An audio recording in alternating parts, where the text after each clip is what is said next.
Obviously dependent variable जहाँ पे भी इन्वॉल्व हो रहा है उसकी पावर आपको क्या नज़र आ रही है, 1। तो इसका मतलब है कि ये आपके पास लीनियर है। अब ऑर्डर इसका क्या है, हाईएस्ट डेरिवेटिव क्या इन्वॉल्व हो रहा है, सेकंड ऑर्डर। तो यहाँ पे आपके पास ये आ गया, ऑर्डर आ गया यहाँ पे 2, और फाइनली डिग्री जो भी हाईएस्ट ऑर्डर 2 है ये हो गया या ये हो गया, इसकी पावर क्या है 1, तो इसकी डिग्री 1 आ गई। अब इंडिपेंडेंट वेरिएबल कौन कौन से हैं देखें, पीडी है तो कम से कम 2 तो होने चाहिए। तो कौन कौन से 2 नज़र आ रहे हैं आपको जिसके लिहाज से डेरिवेटिव हो रहा है, वो आपके पास है एक्स एंड टी।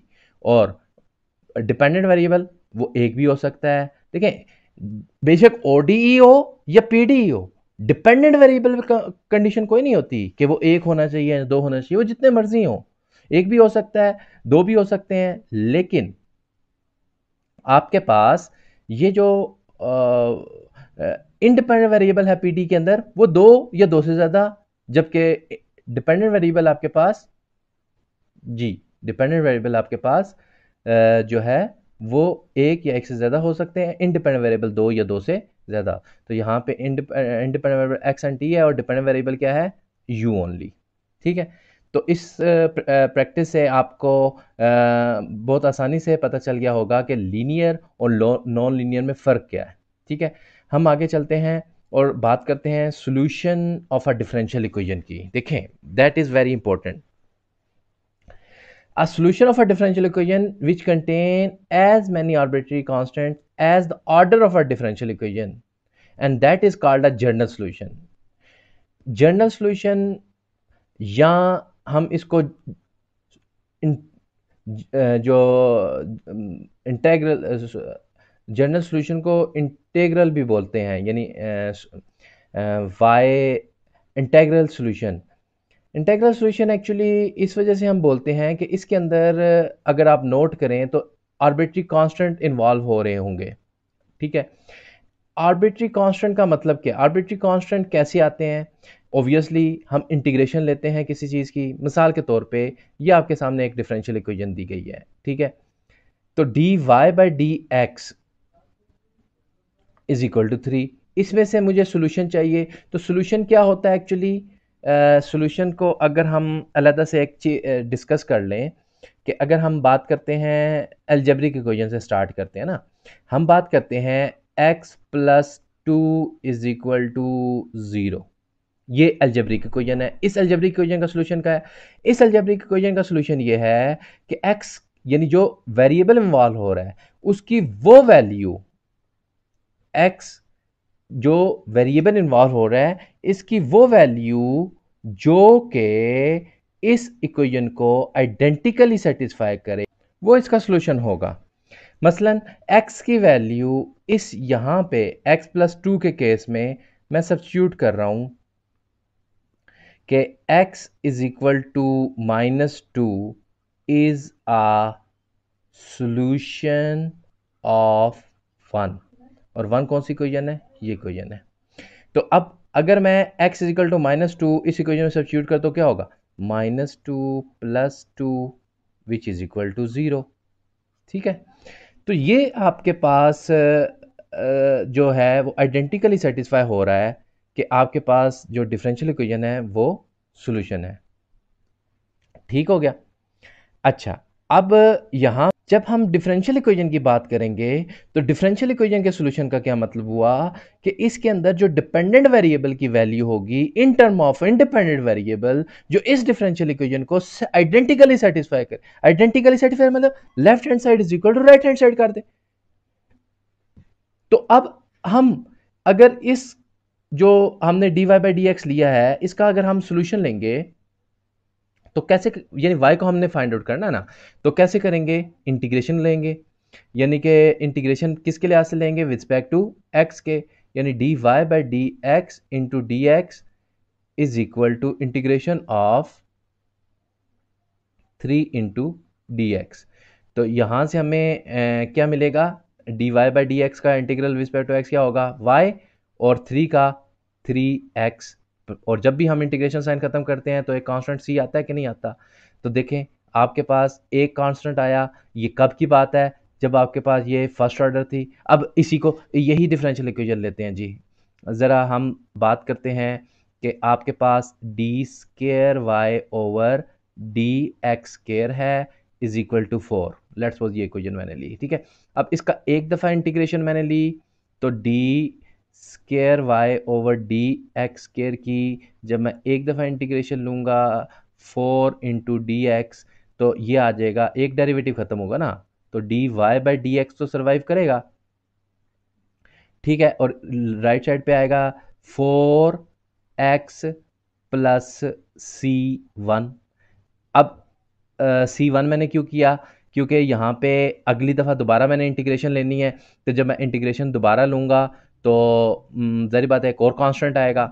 तो मैं जब दोबारा इंटीग्रेशन लिया d y by d x into d x is equal to integration of 4x plus C1, तो अब हमारे पास क्वेश्चन क्या आ गया, ये यहाँ पे तो आ गया y plus sorry is equal to 4x square by 2 plus C1x plus C2। तो यहाँ पे ये जो बात डिस्कस हो रही है, a solution of a differential equation we contain as many arbitrary constants as the order of a differential equation is called a general solution, ठीक है। ये जनरल सॉल्यूशन आपके पास कहलाएगा, ठीक है। तो यहाँ पे एक, अगर हमारे पास डिफरेंशियल इक्वेशन में एक ही डेरिवेटिव है तो एक ही आर्बिट्री कांस्टेंट कहलाएगा, और अगर एक से ज़्यादा है तो फिर वो एक से ज़्यादा आर्बिट्री कांस्टेंट कहलाएंगे आएंगे, ठीक है। हम बात अब दूसरे सॉल्यूशन की करते हैं, और वो सॉल्यूशन है आपके पास पर्टिकुलर सॉल्यूशन, ठीक है। आसान सी बात है कि जब आपके पास एक दफ़ा आर्बिट्री कांस्टेंट्स वाला सॉल्यूशन आ गया, तो उसके अंदर जो कांस्टेंट सी है इसकी वैल्यू को अगर हम सच फाइंड आउट कर लेते हैं बाय यूजिंग सम कंडीशन, तो हमारे पास जो सॉल्यूशन मिल जाएगा, क्योंकि सी की वैल्यू तो हम फाइंड कर चुके होंगे ना, तो अब जो हमें सॉल्यूशन मिलेगा डिपेंडेंट वेरिएबल की फॉर्म में, वो जो फंक्शन होगा इंडिपेंडेंट वेरिएबल का, वो आपका पर्टिकुलर सॉल्यूशन होगा। आसान अल्फाज में बात करें ना, तो particular solution is a solution which is independent of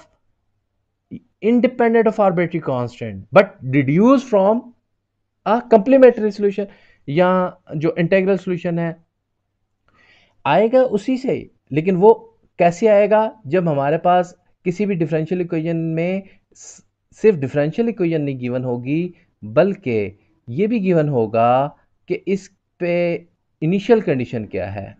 अगर फर्स्ट ऑर्डर है तो इनिशियल कंडीशन एक ही होगी, सेकंड ऑर्डर है तो दो कंडीशंस होंगी, ठीक है। वो कंडीशन जो है वो इनिशियल कंडीशन भी हो सकती हैं, बाउंड्री कंडीशन भी हो सकती हैं। अच्छा, ये एग्जांपल यहाँ पे एक सॉल्व हुई है, any initial value problem is defined by a differential equation. For example ये डिफरेंशियल इक्वेशन है, ठीक है, और इसका जनरल सॉल्यूशन डिफाइन कर दिया। अब हम ये इस बहस में नहीं जाएंगे कि ये डिफरेंशियल इक्वेशन का सॉल्यूशन आया कैसे, ये हम आगे आने वाले कुछ लेक्चर्स में, अगले वीक के जो लेक्चर होगा उसके अंदर हम पहला मेथड पढ़ेंगे, सेपरेशन ऑफ वेरिएबल मेथड, जिसके अंदर हम डिफरेंशियल इक्वेशन को देखेंगे कि वो सेपरेबल हैं कि नहीं, और फिर सेपरेशन ऑफ वेरिएबल का जो मेथड है उसकी मदद से हम डिफरेंशियल इक्वेशन को सॉल्व करेंगे, यानी उसका सॉल्यूशन लेंगे। ये वाई किस तरह आया हम अगले वीक के लेक्चर्स के अंदर देखेंगे। यहाँ पे हम क्या चीज़ डिस्कस कर रहे हैं, यहाँ पे हम ये चीज़ डिस्कस कर रहे हैं कि जब हमारे पास ये सॉल्यूशन है तो इसके अंदर आर्बिट्री कांस्टेंट इन्वॉल्व हो रहा है, इस आर्बिट्री कांस्टेंट की वैल्यू हमने फाइंड आउट करनी है by using the given condition, और कंडीशन क्या है, y at 0 is equal to 2, ठीक है। अब 0 इज इक्वल टू 2 की मदद से हम कैसे सॉल्यूशन फाइंड आउट करेंगे। देखें, आपने y ऑफ 0 ऑफ 2 को समझें, y of 2 is equal to 4 का क्या मतलब होगा, y of 2 is equal to 4 का मतलब है y is equal to 4 when x is equal to 2। इसी तरीके से y at 0 is equal to 2 का मतलब है कि when x is equal to 0 then y is equal to 2। तो इस इक्वेशन में y की जगह पे आप सब्स्टिट्यूट क्या करेंगे, जी हाँ, y की जगह पे आप 2 सब्स्टिट्यूट करें, ये 2 आ गया। x की जगह पे आप 0 सब्स्टिट्यूट करें, 0 आ गया। जहां जहां भी x यूज हो रहा है, यहाँ पे x 0 हो रहा है तो ये भी 0 आ गया। प्लस सी। ठीक है, अब आगे चलें। अब ई रेस्ट पावर माइनस जीरो का मतलब ई पावर जीरो, तो इसका मतलब वन। तो minus one plus c implies that c is equal to three. अब ये सी की वैल्यू अब हम इस जनरल सॉल्यूशन में सब्स्टिट्यूट कर देंगे। अगर इस जनरल इक्वेशन में सब्स्टिट्यूट करेंगे क्या आएगा, y is equal to x minus e power minus x plus three. आप मुझे बताएं कि क्या इस सॉल्यूशन के अंदर कहीं पे कोई आर्बिट्री कांस्टेंट इन्वॉल्व हो रहा है? जी नहीं, नहीं हो रहा। तो इसका मतलब है that is a particular solution.